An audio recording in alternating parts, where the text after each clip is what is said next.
lot of people from Sweden, a lot of Scandinavians. This is very important for Scandinavians, and it's a great honor. Okay, and now you have another one that's, this is like I think, very non-controversial, frankly, but some people would say it's controversial. Go ahead. This is like Explorer Day for you, sir. Today we have your Columbus Day proclamation for Monday, which we're signing a bit early.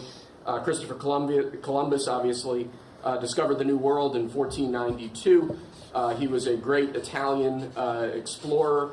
He sailed his 3 ships, the Nina, the Pinta, and the Santa Maria, across the Atlantic Ocean and landed in what's today the Caribbean. But this is a particularly important holiday for Italian Americans who celebrate the legacy of Christopher Columbus and the innovation and explorer zeal that he represented.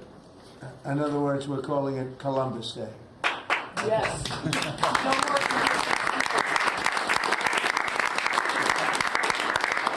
That was the press that broke out in applause. Can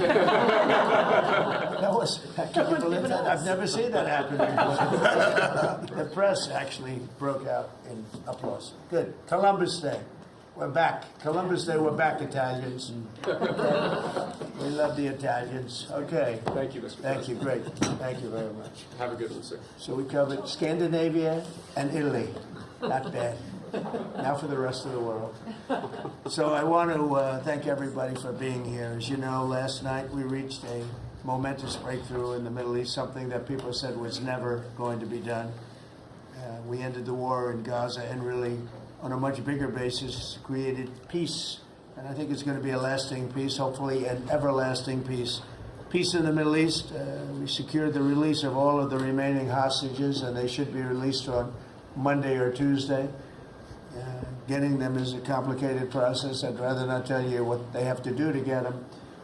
There are places you don't want to be, but we are getting the hostages back on Tuesday, Monday or Tuesday, and that'll be a day of joy. I'm going to try and make a trip over. We're going to try and get over there, and we're working on the timing, the exact timing. We're going to go to Egypt, where we'll have a signing, an additional signing. We've already had a signing representing me, but we're going to have an official signing. And the amazing thing is all of the countries over there, from Qatar to Saudi Arabia to UAE to all of them, I mean, the rich ones, the less than rich ones, they've all come together, something which is amazing, actually. They've all come together for this, and they're really probably the best relationships they've ever had. So it's been really something incredible that nobody thought it was possible to get it done. And very importantly, the hostages are coming back. As you know, they consider them hostages. They talk about them as hostages, but there are approximately 28 dead people, mostly young, mostly men, but and boys. I mean, boys. The one woman talked about her baby. Her baby's 25 years old, but you know, to her it's her baby, and we're bringing them home. We're getting everything, and to those parents, the dead young man is just as important, as though this person were alive. It's amazing. I've never seen anything quite like it. I've been very much involved. I've never seen anything quite like it. But it's really peace in the Middle East. And you remember October 7th was terrible, but also from the Hamas standpoint, they probably lost 70,000 people. That's big retribution. That's big retribution. But at some point, that whole thing has to stop, and we're going to see to it. Gaza is going to be slowly redone. You have tremendous wealth in that part of the world by certain countries, and just a small part of that, what they make will do wonders for Gaza. And I think you're going to see some tremendous countries stepping up and putting up a lot of money and taking care of things. But there's tremendous spirit like I haven't seen. And even the news, I won't call it fake news for this purpose, because they really were very fair today, I must tell you, in all cases. But they covered it very well. They covered it very fairly. Everybody loves it. Everybody. People that were never giving us a fair shake, frankly, they can't even believe it. They're so they're amazed by it. A lot of people are, but it was just everything came together. I think the attack was very important on Iran, because let's say that didn't happen, they'd probably by now have a nuclear weapon, numerous nuclear weapons, and therefore, even if we signed a deal, there'd be a big dark cloud over it, and it wouldn't be the same thing. So Iran's different, but Iran wants to work on peace now. They've informed us, and they've acknowledged that they're totally in favor of this deal. They think it's a great thing. So we appreciate that, and we'll work with Iran. As you know, we have major sanctions on Iran and lots of other things. We would like to see them be able to rebuild their country too, but they can't have a nuclear weapon. So I want to express my tremendous gratitude to the leaders of Qatar, Egypt, and Turkey for helping us reach this incredible day and for being there. They were there with us all the way. And of course, as you know, Saudi Arabia and Jordan and so many. I will tell you, President Erdogan was personally involved in dealing with Hamas and some of the others. He's been great. They've all been really amazing. Indonesia's been amazing. Indonesia's been fantastic. The whole world has come together for this. People that didn't get along, people that didn't like each other, neighboring countries that frankly didn't like each other, but now it's just this moment in time. So we look forward to welcoming the hostages, like you can't believe, home to their families, and that'll take place early next week. We hope Monday or Tuesday. And all Americans should be proud of the role that our country has played in bringing this terrible conflict to an end. And I want to thank, some of the people, JD, you were fantastic, and Pete, you were great. Marco was fantastic. Some of you were very much involved. I'm looking around. So indirectly, I think almost everybody in this room was involved. Susie, I want to thank you very much. You were incredible. You've done an incredible job. So, and yes, John, what you've done was invaluable. CIA, John Ratcliffe, and he's done an incredible job. So I want to thank you all, and if I'm missing anybody, I apologize, but you've been amazing. And then you have Steve Witkoff, who worked so hard. And you remember we settled 7, this is number 8, we settled 7 wars or major conflicts, but wars. And this is number 8. And the one that I thought would be maybe the quickest of all would be Russia-Ukraine, and I think that's going to happen too. But in the meantime, they're losing about 7,000 people a week, and that seems pretty bad. They're losing mostly soldiers, young soldiers. They go out to war, and they're getting killed. And while it doesn't affect us in a lot of ways, we've got a big ocean in between, you don't want to see that happen. It was a big mistake. That war should have never happened. It would have never happened if I were president. So we're here this morning for a cabinet meeting as my administration continues to deliver for the American people, despite the radical left lunatics that shut down our government. You have Democrats that they've lost their way. They have no leadership. We don't even know who to deal with over there. At least they know who to deal with. We have no idea who we're dealing with over there. It's like they have no idea what they're doing. Republicans have voted repeatedly to pass a clean, nonpartisan bill to reopen government at the same funding levels. We're not going to do anything only good for health care. We're really, I think, become the party of good health care. And they keep using health care as a cudgel. They want to try and get everyone thinking about health care. We're the ones that are saving health care. In fact, one of the things we're doing is we're going to be reducing the cost of medicines by 100%, 200, 300, 500%, and even more than that, because as you know, we're in the process of favored nations right now. We've exercised a clause because we were subsidizing the entire world. The entire world pays a fraction of what the United States has been paying. And we've already, numerous Pfizer and other companies have already signed, and other countries are a bigger problem because they've been getting a subsidized rate. We've been paying for years. This has gone on for 30 years. We've been reducing the rate of drugs for other countries because we've been paying much more than we're supposed to. And they used all sorts of ideas like research and development I said, what about Germany? What about these other countries? Aren't they paying? No, we have to pay research and development. It was all nonsense, and I couldn't listen to it anymore. So it's a very radical, big, tough shift. Very tough. We got a lot of things going up there. But, you probably heard me say this in my first term, I think it was my third year, we reduced drugs from the beginning of the year to the end of the year. And I was so proud of it. I actually had a news conference to announce it, and it was 1/8 of 1%. Think of that, which is barely a reduction. But it's the first time in 28 years that there was a reduction in drug prices for the year. So from the beginning to the end, it was 1/8 of 1%. And I was so proud of myself. I did something that nobody else could do. But when I started to think about it, I said, doesn't make sense. And then I'm starting to look at numbers where a pill or a treatment or some pharmaceutical product is selling in Europe for 10% of what we pay for in New York City or in any one of our places, and cities, states. And then I see people leaving for other countries to go buy their pharmaceuticals, where they make journeys to various other countries, including Europe, where they got the best bargains of all. And I put an end to it. It's over. And now we're, in major, I guess, disputes, but we're winning the disputes by a lot. With the countries, a couple of countries said, we won't do this.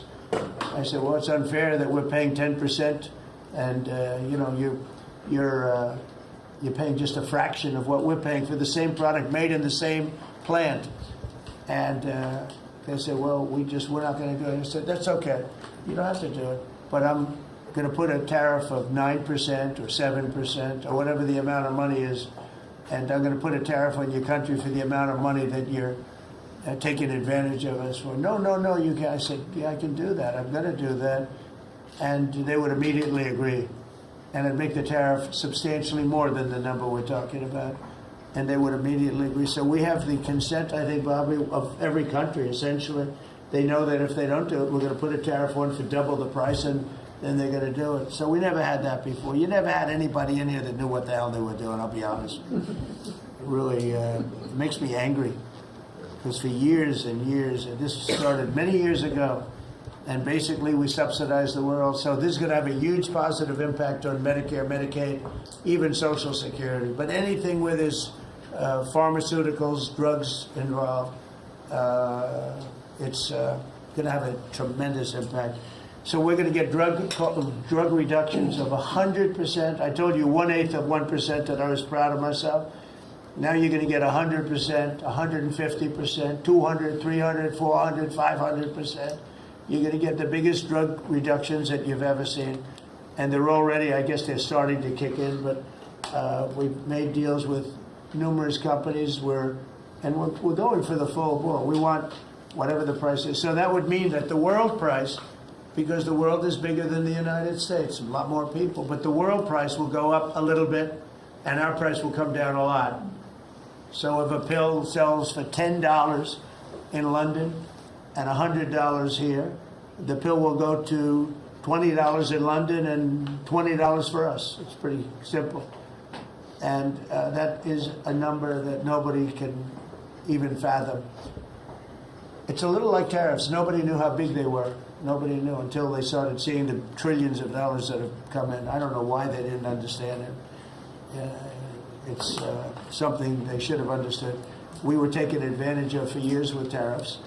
And now, I don't want to say we're taking advantage, but we've become a very strong country because of the money that's coming in. Republicans have voted repeatedly to pass a clean, nonpartisan bill to reopen our government. And remember, at the same funding levels, both parties have supported in the past. So the radical Democrats have chosen to put the economy of our country. We have the best economy we've ever had. We had the best economy in my first term, but we have an economy that's blowing it away. And we have the Democrats that are trying to obstruct. They don't want to have a good economy. I don't think they want to have a good country. That's why they try and stop our law enforcement from doing what we did in Washington, D.C. Washington, D.C., we have a great, safe, beautiful capital right now. Beautiful. It's so safe. You can walk down the street. Numerous people standing before me were mugged. And you're not going to get mugged anymore. We have a safe capital, one of the safest. We took it from one of the most unsafe places to one of the most safe places in the country. And we also beautified it, and we're in the process of doing even more so. So we're very proud of our capital. Again, we were embarrassed by our capital. A lot of people being killed. They'd come from Iowa, Indiana, Florida. They'd come up, and they end up getting shot. They're not getting shot. We moved out 1,700 people approximately, right? Approximately 1,700 hardened criminals, career criminals. They moved them out. So Chuck Schumer and Hakeem Jeffries and the congressional Democrats are holding the entire federal government hostage. I will tell you, a lot of Democrats want to get this thing open too. They do. They're calling us, and they just want to get it open. And all we're doing is saying, just play the same thing until we get it straight. And they don't know how to go about it. I mean, and the problem is we really don't know who the hell is leading the Democrats. You have this AOC. I don't know her at all, but I watched her the other day. She said, well, if they want, they could come to my office. That's not leadership, you know.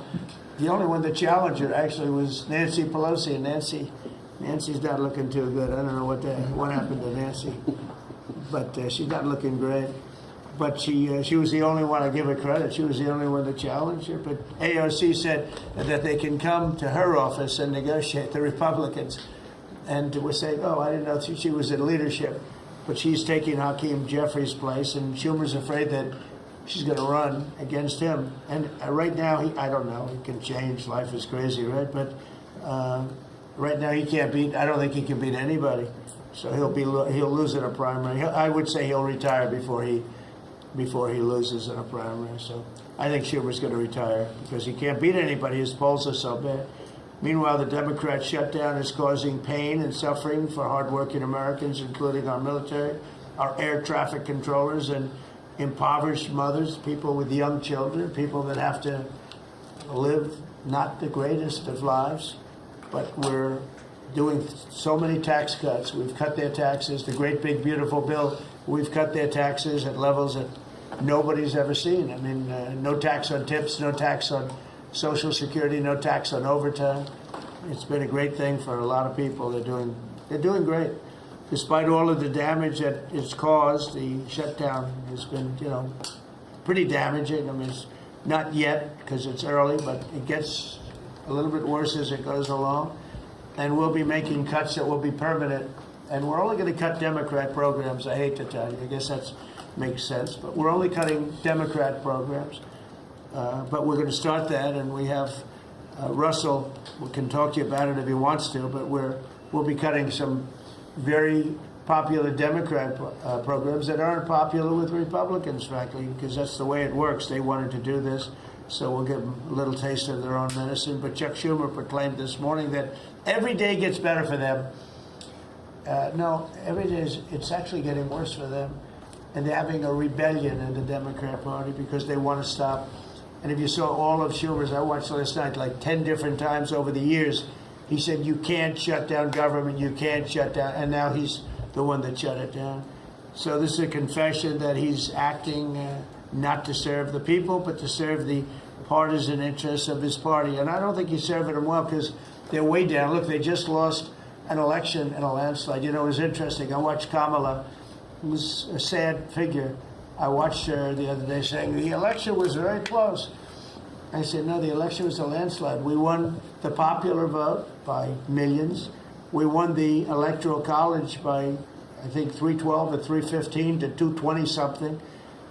But there's another one that we won that's why when you see the maps are completely red. It's counties. The counties, we won at 2,505 to 525. So 2,500 to 525. That's called one of the greatest, biggest landslides in history. And that's one that people are using now as a primary. But literally, when you see it colored in, the entire country is red representing Republicans. So, you know, they go around, they just lie. They just lie. And everything's a big lie with them. Well, the other side, and the other thing I don't understand is, Christie, I looked at crime numbers in Chicago. They're through the roof. And I have a governor who stands up every day and tells us how wonderful Chicago is. It's just a lie. It's like a con job. It's like Gavin Newsom. He says how well he's doing in California, and they're doing terribly. Population's getting smaller. People are leaving. And other people are coming in, and, I wouldn't say it's an even trade. While the other side is focused on playing games, the Trump administration is focused on creating jobs, bringing down prices, and we've really brought them down a lot. That's the other thing. We're bringing down prices a lot. We're bringing down grocery prices, but the big thing is energy. When you bring down energy, everything comes down, and the energy prices are way down. I see we're down to about $61 now a barrel. And what gasoline's going to be, I think gasoline's going to be below $2 at some point in the pretty near future. It's very low, much lower than it was under Sleepy Joe. And we're restoring law and order in our country. We're restoring it here, but we're restoring it right now. We're in Memphis. We're going to Chicago. We're going to other cities. Many governors are asking us to, including Democrats are trying to ask. I don't know what the big problem is. If I were a Democrat governor, I'd be saying, whatever you can do to get crime down, I'll take anybody. You can bring them in I don't care who it is. A lot of people said that. They interviewed women, these beautiful women in Chicago, black women with a MAGA hat, a red hat. They said, we don't care who he brings in here, but this place is really dangerous. We just want crime to stop. It's true. They don't care. They don't differentiate between the National Guard and the Marines. They don't care. They'll take anybody. And that's the way it is. I mean, they want what we did in D.C., they want to happen to them. And it's happening in Memphis already. I see in less than a week, the numbers are really good. And it'll be great, and it will fix that. We'll go to various other places, and we're going to be stopping crime in our cities, and that's a great thing, and we won't get credit for it, but it's a great thing. We've launched a historic campaign to take back our nation from the gangs and the street criminals, violent repeat offenders, illegal alien lawbreakers, domestic extremists, and savage, bloodthirsty cartels. And very little, by the way, is coming in by water, in case you haven't known. The drugs aren't coming in by water. In fact, we can't even find any boats in the water anymore. We had boats, we were like a subway train loaded up with drugs. Every single boat that you see getting taken out kills 25,000 Americans. Think of that. Because it's pretty tough stuff. But it kills 25,000 Americans. So when you hear that, it's no longer tough. But here in Washington, we've deployed federal law enforcement and National Guard to restore public safety, and we're working to replicate that in numerous places all over the country. And we have a very powerful military. We have a very powerful National Guard. I want to thank the governor of Texas, who has been, as usual, great. Governor Abbott, he gave us 400 troops without even a question. And we have other governors likewise doing what has to be done, because they know we have to confront crime. We're directly confronting the sinister threat of left-wing domestic terrorism and violence, including the terrorist group Antifa. You saw that yesterday. We had a news conference. Antifa's out of control in Portland and other places, but mostly Portland in the case of Antifa. And we had people that were really badly affected by them. It was terrible. So one of those things, but we're knocking the hell out of them. And we're looking for the people that are funding them, and those people are going to be just as guilty as the people that smack people over the head with a baseball bat. And I'd like now to ask Attorney General Bondi and Secretary Noem to discuss this a little bit and tell where we are. And then we'll go around the room. We'll go quickly. We're going to go quickly if we can, because we have a lot of things to do, including I won't be spending that much time here because I'll be leaving fairly soon for the Middle East. And I'm very honored to be involved with that, I'll tell you. It's a great thing for our country. People are so happy about it. I've never experienced anything quite like it. I've never seen such universal praise for being able to do something. No, it's something that nobody thought was possible, and we're going to end up having peace in the Middle East. Who would have thought? So, Pam, could you start, and then Christy, please. Sure, President Trump, and despite the Democrats' shutdown of our government, our law enforcement officers are out there working without paychecks, round the clock to keep and make America safe. Secretary Hegseth and I were recently in Memphis. We had 1,100 law enforcement officers in one room with us. The Memphis PD, they were the happiest to see us, don't you think, Secretary Hegseth, of anyone. We had ATF, DEA, FBI, U.S. Marshals. I'm not sure if our park police were there. We had Treasury, Secretary Bessent, and of course we had Secretary Noem's Homeland Security, all working together with the Guard. They were so happy to have us there. We've been making arrests left and right. So far, we made 562 arrests and seized 144 illegal guns just in the short time we've been in Memphis. And many of these people are career criminals. And when you take them out of a place, your crime rate just goes down. These people commit crimes every single day. They're sick.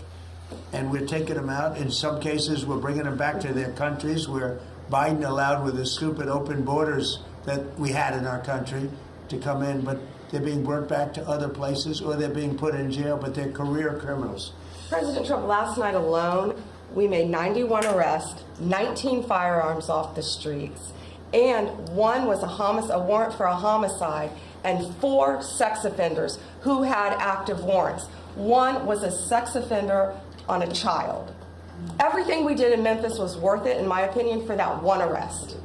Think about that. We got a child rapist off the streets, but yet we've made 562 arrests and still going strong in Memphis. Just what we did in D.C.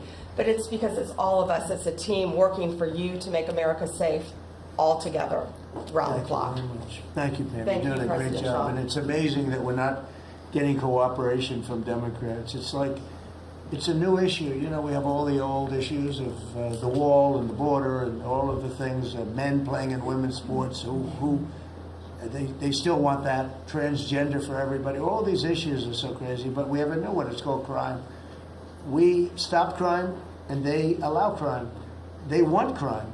It doesn't make sense. I think it's as ridiculous as the other things that we talk about all the time. But I've added it onto our list, a 5-letter word called crime. We stop it, and they actually incite it. It's crazy.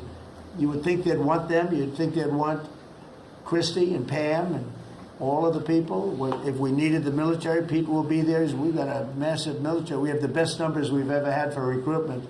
We have a lot of people now.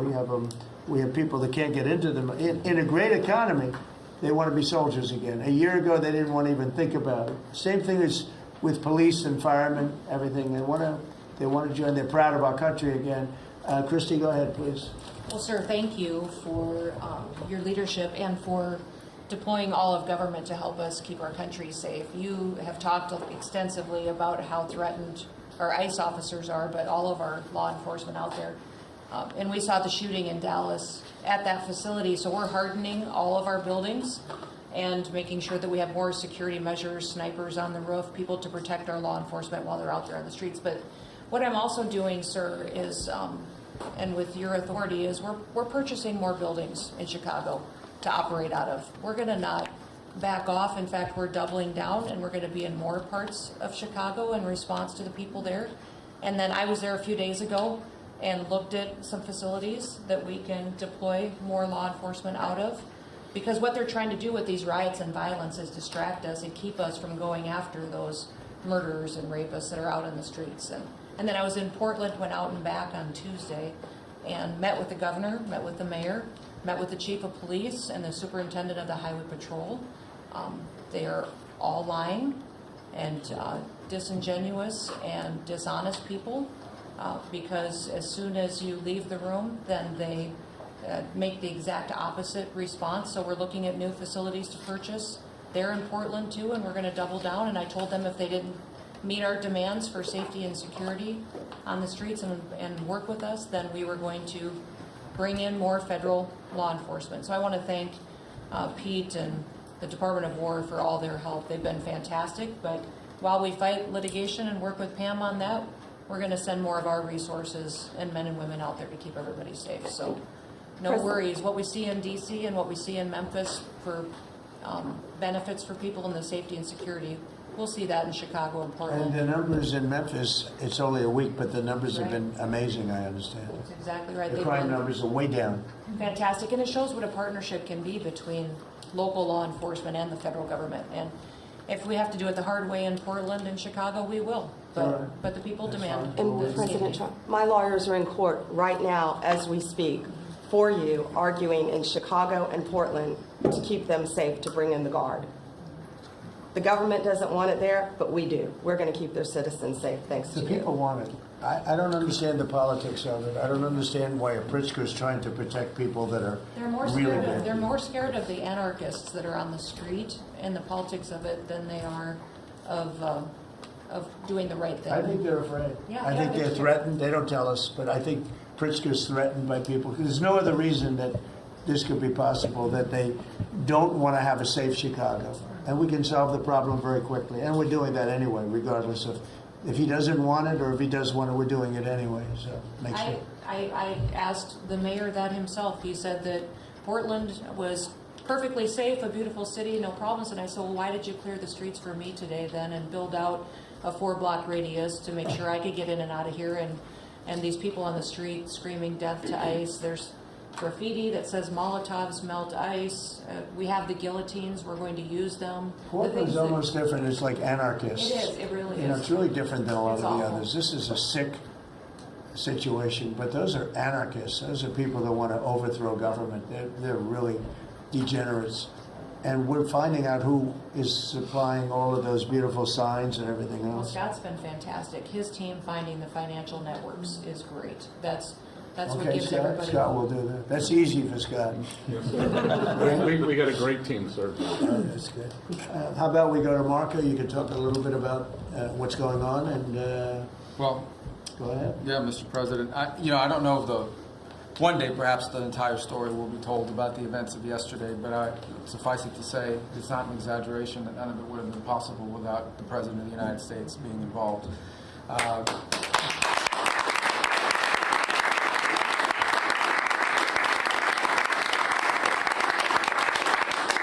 It really began with your trip to the Middle East, where these relationships were forged with partners in the region, personal relationships, close relationships that created the foundation where all this was possible.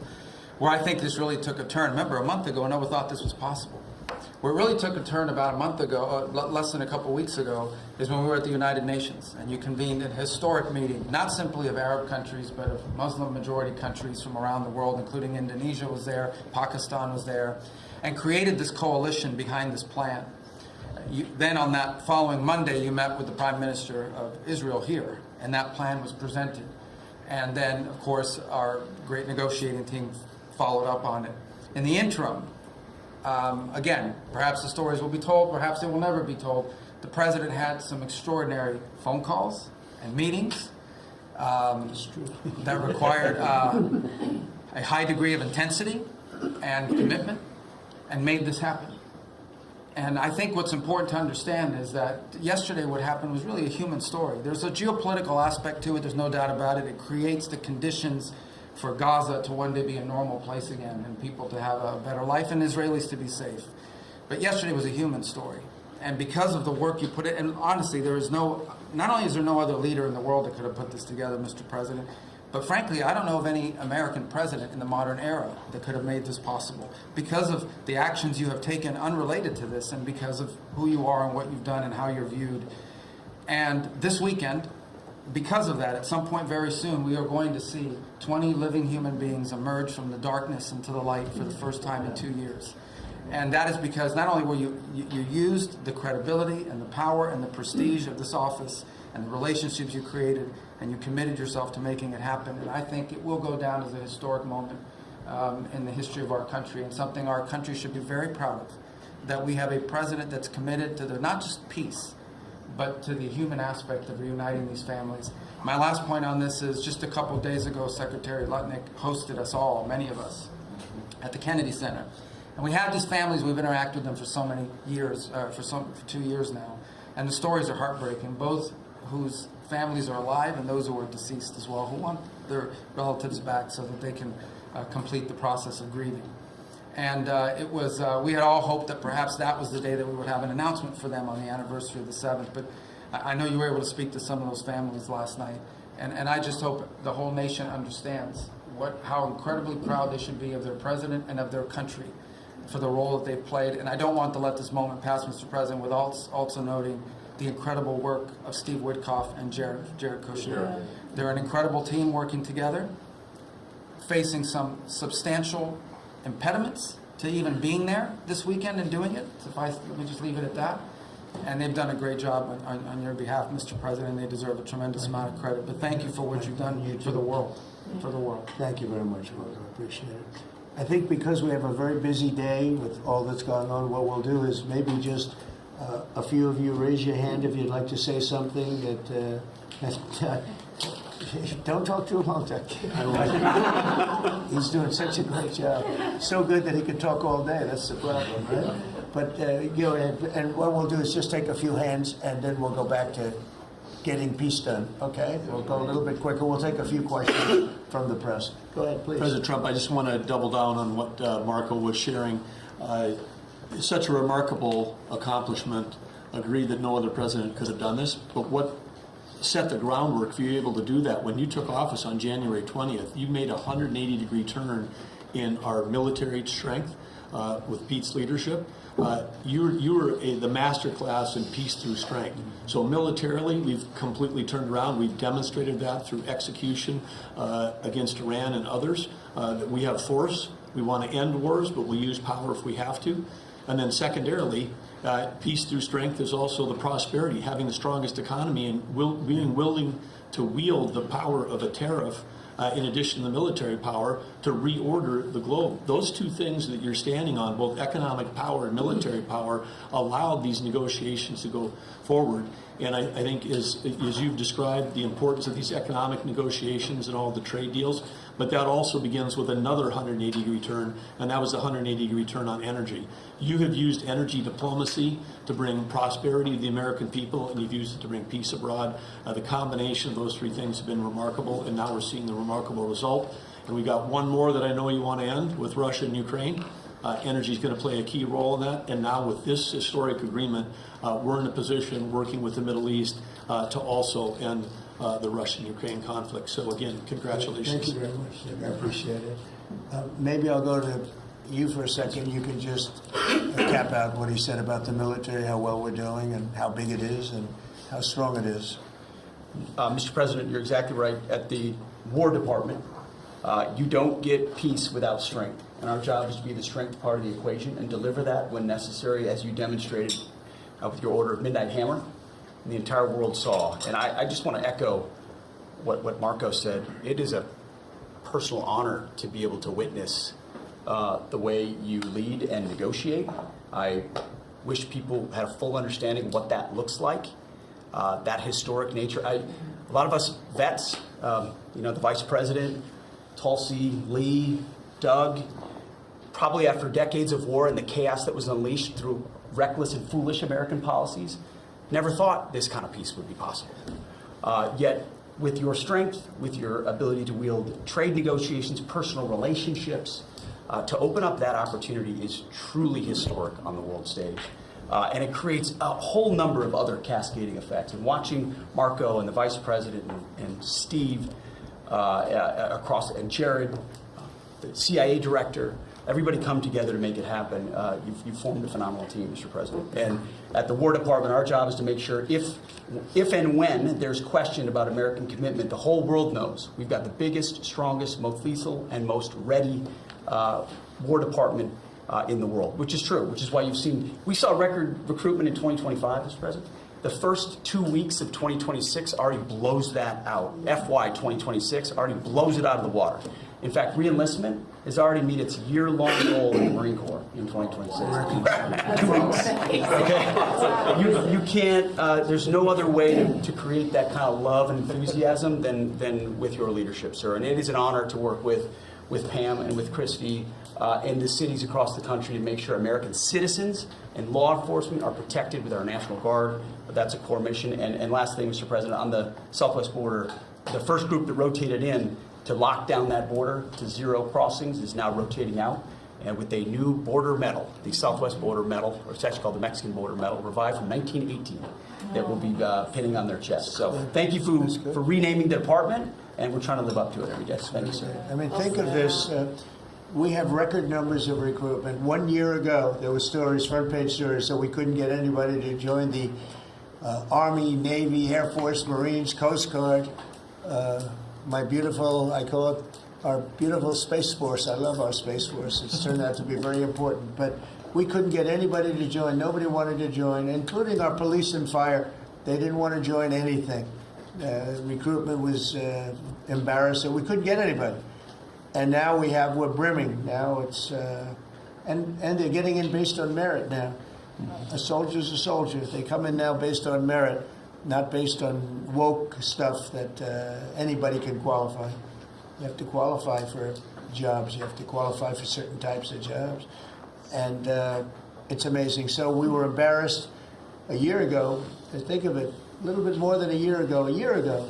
I think it stopped on November 5th. I think it really started, this all started on November 5th, the election day. But now everybody wants to be in. We have an overabundance, and maybe we should raise it a little bit. I don't know. I like that idea, sir. But we could raise it. But we have so many people want to join, and they're proud of our country again. JD, could I ask you to say a few words? Yes, sir. So just a couple of things. Mr. President, first of all, congratulations on yesterday. It was a big day. To Marco, to Susie, to the entire team. But in particular, viewing it from this perspective where for months the fake news media attacked you, attacked the entire team, attacked your approach. You know, the definition of insanity is to do the same thing again and again, expecting a different result. The reason we're here is because the president actually charted a different course with a different team. He vested a lot of authority into Steve Witkoff in particular, and that's why we're here. It's because you did something different, and I think it's important to recognize that. I also think the president, you know, Marco mentioned the president's personal touch being a big part of this. The one thing I would say is obviously the president of the United States, a New York real estate billionaire, one of the most famous New Yorkers in the world, has a lot of interaction with a lot of people who are very pro-Israel. I think that was an important set of experiences and life experiences that he brought to the table. He also, of course, knew one of the most famous Palestinians in the world, Chuck Schumer, and I think without that background of knowledge, it would have been impossible to get us to this moment. Second thing I would say, just on Chuck Schumer, the president mentioned this, that Chuck Schumer said this has been very good for us this morning about the shutdown. One of the things that we talked about before all the media came in, and that all of us are going to work on for the rest of the day, we've been working on for days, is how to make the shutdown as painless as possible on the American people. So while Chuck Schumer brags about this being good, and I think the president is right, it's not good for him politically as much as he might think that it is, it's causing real consequences for the American people. There's a low-income food program, the WIC program, that my mom actually used when I was a baby. That program is about to be underfunded and is about to get cut off because Chuck Schumer won't open the government. We have troops. The Secretary of War mentioned how well we're doing on recruitment. We're trying to figure out how to pay our troops because Chuck Schumer is shutting down the U.S. government. There are veterans benefits that are going to suffer. There are Americans that are going to suffer because Chuck Schumer refuses to do his job. So while we're all celebrating this incredible success that we've had on the world stage, the country could be doing so much better if Chuck Schumer did his job and opened the government. Every single Republican, except for Rand Paul, has voted to open the government. A few moderate Democrats, to their credit, have voted with us to open the government. We just need 5 more Democrats to come to their senses and let the people's government serve the American people. I hope that they'll do that. Thank you. Thank you, sir. Chris, please. Yeah, to follow up on that point, Mr. President, the Democrat or Schumer shutdown did not begin 8 or 9 days ago. It began 8 or 9 months ago with your inauguration. For the first time in American history, every Senate confirmed appointee who are our deputies to run our department, every one of them has been filibustered. One of the critical parts of my department is the National Nuclear Security Administration. It maintains, manufactures our nuclear weapons and our engines for nuclear submarines and nuclear aircraft carriers. We are a key supplier to Secretary of War Pete Hegseth. They filibustered, the Democrats filibustered the leader, the administrator of the National Nuclear Security Administration, would not let him come into my department until the Republicans 2 weeks ago changed the Senate rules so they could confirm him and we could have a leader. They filibustered the leadership, now they're filibustering the funding. In the next 6-7 days, we're going to run out of funding, and the retooling of our nuclear stockpile, the ultimate guarantor of our sovereignty, is going to be underfunded, or we're going to have to slow down and creep to us crawl these efforts. Just incredibly irresponsible for Schumer to worry about his own reelection and not the 340 million Americans that count on the efforts of our military and all of our departments. It's truly offensive, and we need to bring it to an end as soon as possible. Let's open the government back up. And you're doing a great job. Thank you very much. Bobby, did you want to say something? You got a lot of things happening. A lot of things. A lot of very positive things, actually. Mr. President, I'm glad you're getting bipartisan accolades on the Mideast peace agreement. You should also get bipartisan accolades on the MFN agreement. It is a historic agreement that's going to benefit every hardworking American. It's going to lower the price of drugs for every American. By the time this administration is over, we will have 95% of the drugs in this country will be the lowest price in the world. It immediately begins to affect Medicaid, Medicare, Social Security, the other government programs. I remember when I went through the confirmation process, and the principal preoccupation of the Democrats during that process was whether I would continue the IRA negotiations on drugs. The Democrats negotiated 10 drugs. I'm supposed to negotiate every year 15. The 10 that they negotiated, they claimed to get a 22% reduction, but it was a lie. It was 22% under the list price, which was actually higher than the price we were getting. Medicaid, Medicare ended up paying more for those drugs than they were paying beforehand. They only got a benefit on one drug. One was tied. 8 of them were lower. So they should be applauding what we're doing now. We're doing something that every administration, Democrat and Republican, has been saying that it was going to do for decades, and you got it done because you understood the power of the tariffs. That we had leverage over these companies. And you did it in a way which you asked us to do, to negotiate in a way that was not going to stifle innovation, that was going to make sure that those companies could bring their production home, and they are doing that. And it was a profound success. It will affect every American for 100 years. And you should be getting bipartisan accolades on that. I'll say one other thing about Tylenol, only because of this. This morning before I came in here, somebody showed me a TikTok video of a pregnant woman, 8 months pregnant. She is an associate professor at the Columbia Medical School. And she is saying F Trump and gobbling Tylenol with her baby in her placenta. And the level of Trump derangement syndrome has now left the political landscapes, and it is now in the realm of pathology. And a mother could overwhelm millions of years of maternal instinct to put her baby at risk. And all you have to do is look at the studies which you and I talked about. It's not dispositive that causes autism. It is so suggestive that anybody who takes this stuff during pregnancy, unless they have to, is irresponsible. There are 15 rodent studies. Every one of them shows if you give it to the mother, the babies, and particularly the male babies, have profound neurological and behavioral changes. There is a study from Johns Hopkins on cord blood where they divided women into 3 categories: those who had the least acetaminophen in their cord blood, and those who had the most. The ones with the most had 3.6 times the rate of autism in their children. The middle category had 2.2 times, so it's a dose-related response. And there are dozens of studies that show the countries that use the most have the highest level of autism. Cuba has the lowest level in the world of acetaminophen use, and it has the lowest autism rate in the world. So this is not dispositive. It is not proof. We're doing the studies to make the proof. But in the meantime, the precautionary principle should apply, and any mother who is taking this stuff during pregnancy just to get back at Donald Trump is doing something that is pathological. And we're seeing that across the board. I got a lot of other stuff to talk about, but I know we got a short time here. But thank you, Mr. President. You're making our country healthier again. Thank you, Bobby. Could you just say the record state what the autism was, let's say 20 years ago, and what it is today? In 1970, the largest epidemiological study in history was performed. 900,000 kids were looked at. They were looking for autism in Wisconsin children. They looked at every child in Wisconsin who was 8 years old. They found an autism rate of 0.7 per 10,000. So almost close to 1 in 20,000, less than 1 in 10,000. Today, the autism rates are nationally 1 in 31, but it's actually much worse than that because California, which has the best collection system, reports an autism rate of 1 in every 19 children, 1 in every 12.5 boys.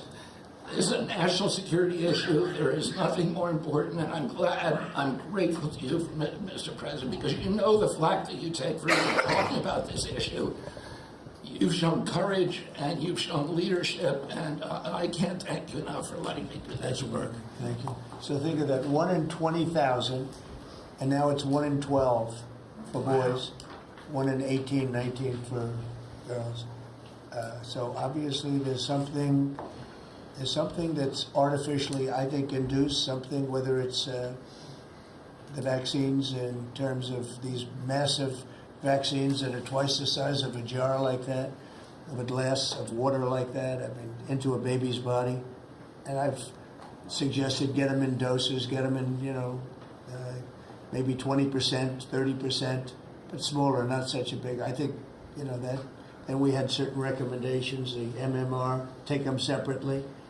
The measles is already separate now, and it works out much better, but there doesn't seem to be any impact if you take it separately. If you take it as a combination, it's not so great. And some other things, but I would say don't take Tylenol if you're pregnant, and when the baby is born, don't give it Tylenol. If you can avoid it at all, just don't give it Tylenol. I'll say this. Really, also. what do you have to lose? You really don't have much to lose. Yeah, go ahead. There's also there's many other confirmation studies. There's 2 studies that showed children who are circumcised early have double the rate of autism. It's highly likely because they're given Tylenol.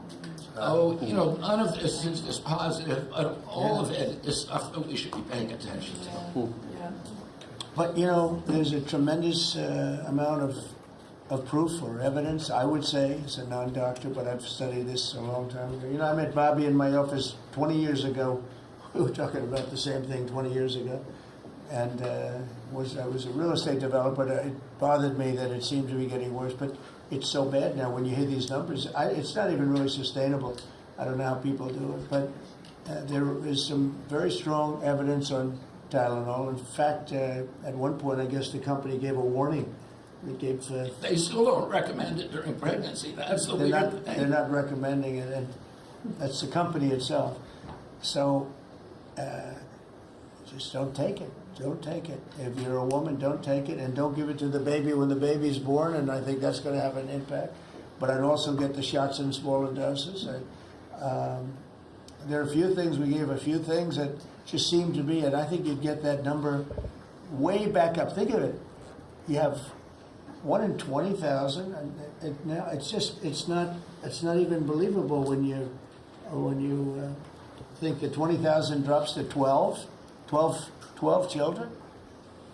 So that's induced by something that's given or taken, and it should be able to be stopped. And you're talking about the Pennsylvania Dutch, you were talking about the Amish, where they don't take any of this stuff, and they have virtually none, right? They have no autism.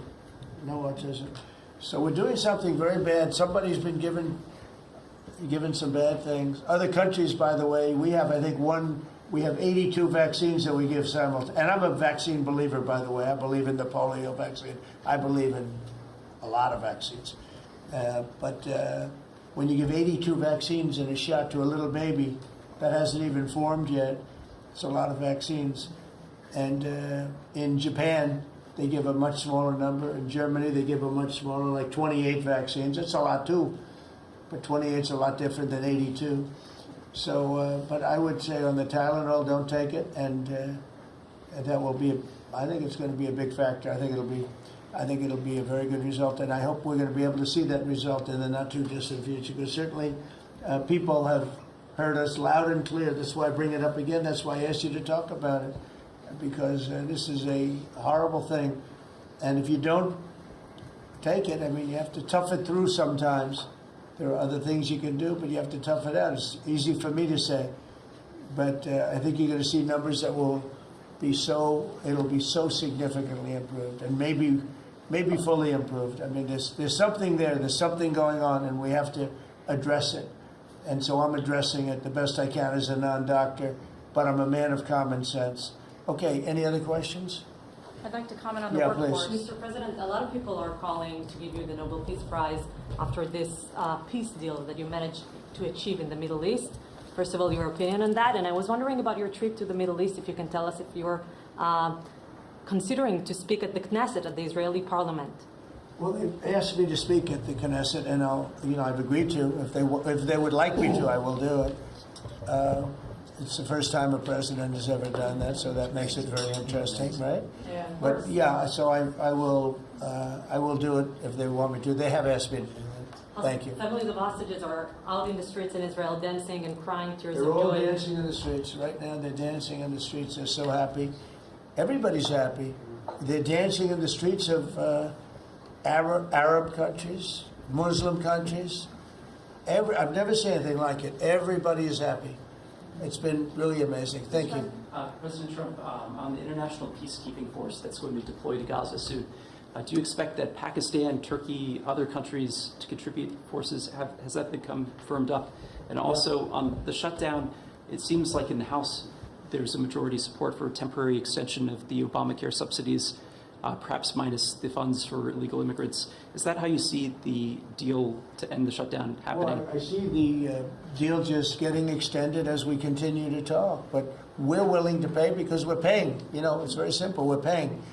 And the Democrats are the ones that caused this problem. And it's a big problem for them, and they have a lot of break in their ranks. But so I see that, I think that'll get worked out. But we want to get back before we do this. We don't want to have a gun held to our head. We don't like that. And the public doesn't like it either. So we want to get back. And I think it's going to work out. I think it's going to work out very well. It's something that shouldn't have happened. This was supposed to take place before the election. This was supposed to take place on September 28th before the election. We shouldn't even be talking about this right now. This is actually something that shouldn't have even happened. Yeah, please. Mr. President, looking ahead, what guarantees Hamas disarms and that Israel doesn't resume bombing once the hostages are released? The first thing we're doing is getting our hostages back. Okay? And that's what people wanted more than anything else. They wanted these hostages back that have lived in hell like nobody has ever even dreamt possible. And after that, we'll see. But they've agreed to things, and I think it's going to move along pretty well. But what is phase two? When does it begin? I'm not going to talk about that because you sort of know what phase two is. But there will be disarming. There will be pullbacks. There will be a lot of things that are happening. I gave you a whole list of 22 different things that will take place. And I think it'll take place. And I think you're going to end up with peace in the Middle East. But we have to get our hostages back. And we weren't going to do it at the end. We're going to do it at the beginning. We said we want them at the beginning. We're not doing it. We got the hostages back. We did, as a group with Steve and Jared and Marco and me and all of us. We got the hostages back. We got many of them back. Many, unfortunately, were dead. But we got many back that are now living with their families, with their parents in many cases, and with their husbands, families, wives. Many of them, they celebrate all over. They're the ones that are celebrating the loudest. They're all over. There are a lot of them that we got out. But the last 20, and I always said the last ones are going to be the most difficult. But it's been a very big deal getting the hostages out. But the rest is going to take place too. And can you promise Palestinians they will be able to stay? Well, they know exactly what we're doing. We're going to create something where people can live. You can't live right now in Gaza. The place it's a horrible situation. Nobody's ever seen anything like it. So yeah, we're going to create better conditions for people. Yeah, please. Mr. President, what kind of security guarantees is the United States going to make for Gaza? Well, we're going to work with very wealthy countries that love people, frankly. I know them very well. They love people, but they love Arab people, and they love Muslims, and they love, I think right now they love everybody, and they're immensely wealthy, and they're going to be involved in putting up money, and for them it's a small amount of money. For somebody else it's a large amount of money, but you know, these are the wealthiest countries in the world, and they'll be very much involved in making it as good as possible. And what's your take now on a two-state solution, sir? Just to follow up on that. What is your view now on a two-state solution for the? I don't have a view. I'm going to go with what they agree to. Mr. President, given that there are some tough provisions for Israel in this agreement, are you at all concerned that Bibi Netanyahu may not continue in his post? He may be deposed. That Bibi may go a little bit out of whack. That he may no longer be prime minister when this is over. Look, that's politics. It could be. I don't know. I think he's very popular right now. He's much more popular today than he was 5 days ago. I can tell you. Right now, I think maybe people shouldn't run against him. 5 days ago, it might not have been a bad idea. No, Bibi's become. This has been a very good thing. I don't think he did it for that reason. Okay, but I think just looking as an analyst would look at this, I think Bibi should be very popular right now. Yeah, please. What will happen if Hamas says that it cannot locate or was not able to find all of the deceased hostages' bodies within the time frame? We'll frame? have to see. I think that's going to be, it's largely been answered. We know where most of them are. Actually, the bodies are a bigger problem because some of the bodies are going to be a little bit hard to find. It's a terrible thing to discuss even, but you understand, we're all people, we're grown-ups, we understand life. Nobody can understand this stuff because this could have taken place, but we have the hostages for the most part, and so I don't think it's going to be overly big. The situation with the bodies, you know, they say 28.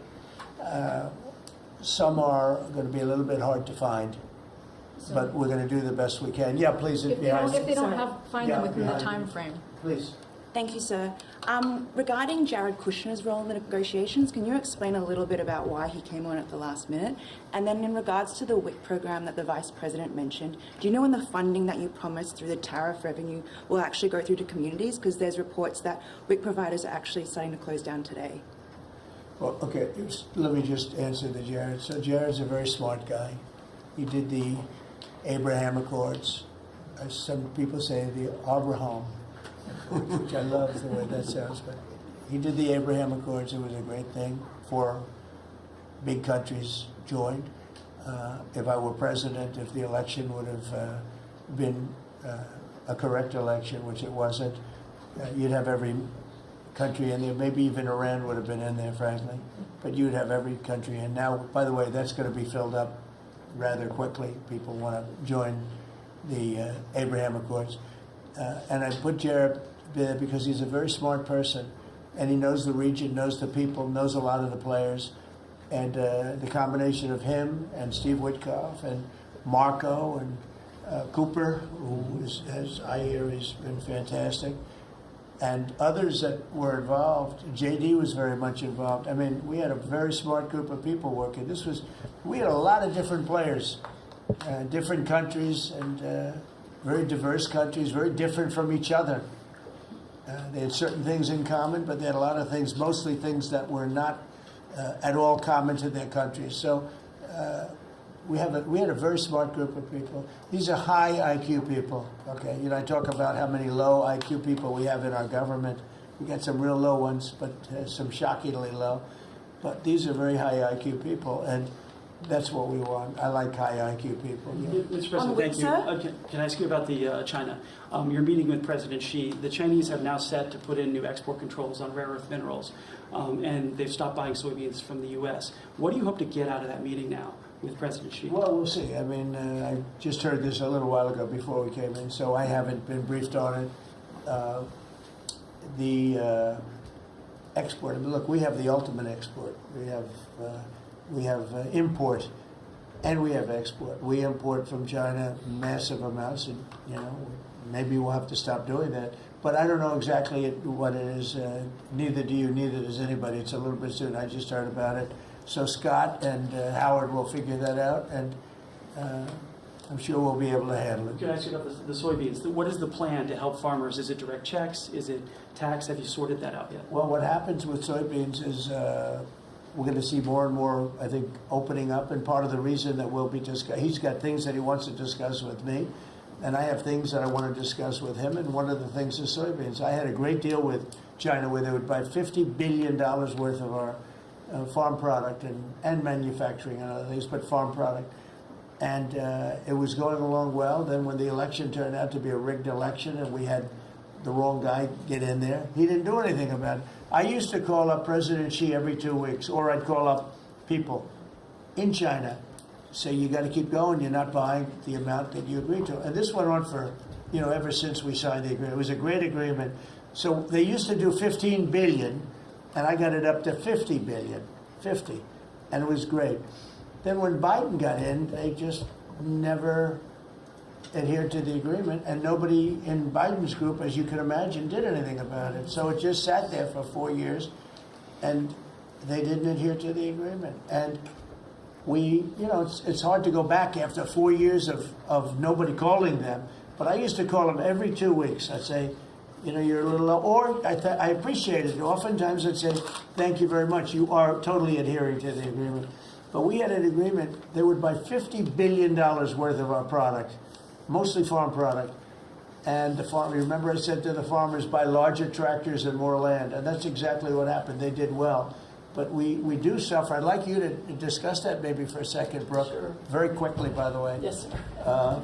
But would you just talk about how Biden let us down? Biden, every single thing, every problem the farmer has is because Biden didn't do anything for 4 years. Go ahead. No, I think that's right. This president has been unequivocal in his support of the farmers. First of all, in term one, we worked on it so hard and opened up markets, but especially this term. But here's what everyone has to understand. The farm economy is in a very uncertain time.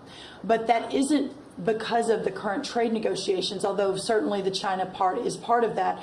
But we inherited a slew of issues. First of all, as the president said, when we left Trump 1, we had an agriculture trade surplus. When we came back for Trump 2, it was a $50 billion ag deficit. That isn't everything, that's just agriculture. The second part is the cost of inputs for our farmers increased on average between 30 and 38%, but that includes fertilizer, it includes fuel, it includes interest rates, it includes labor. All of this came about under Joe Biden, a 47% increase in the cost of labor that now Secretary Chavez-DeRimmer and Noam and I are working on. Fuel is coming down, thank you. Interest rates, thankfully, are coming down. A 73% increase in interest rates for our farmers. They couldn't get loans to make sure that they could move forward. So that's all really, really important. And I think we have to realize what the president's commitment is this, that we are moving into an era of rural prosperity, of a golden age for our farmers in rural America. The trade renegotiations and the trade realignment that Jameson and Scott and Howard have led with the president's leadership is unlike anything that's happened in the history of our country. And those that will benefit the most are the original Americans, our farmers and our ranchers. The president has committed, if we need a bridge, he has talked about that to get us from the Biden years to the new Trump era. That's what we're working on every day. We've got to get the government reopened so that we can move forward on that. And once we do, we'll be able to move out a significant program to help our farmers. Long term, we have to change this hamster wheel of government. We've got to ensure that the farmers have the market to sell, and it's a national security issue and onshoring a lot of the food as well. Okay, So, sir, thank you. Thank you, everybody. I think that's enough. Thank you, Press. Thank you. The country is doing very well. Thank you very much, everybody. Thank you, Press. Thank you. Let's go, Press. Thanks, guys. Let's go. Head out, guys. Thank you. Right this way. Thanks, guys. Grab the camera. We can come back. You head out. Of course. Check them out. Come on.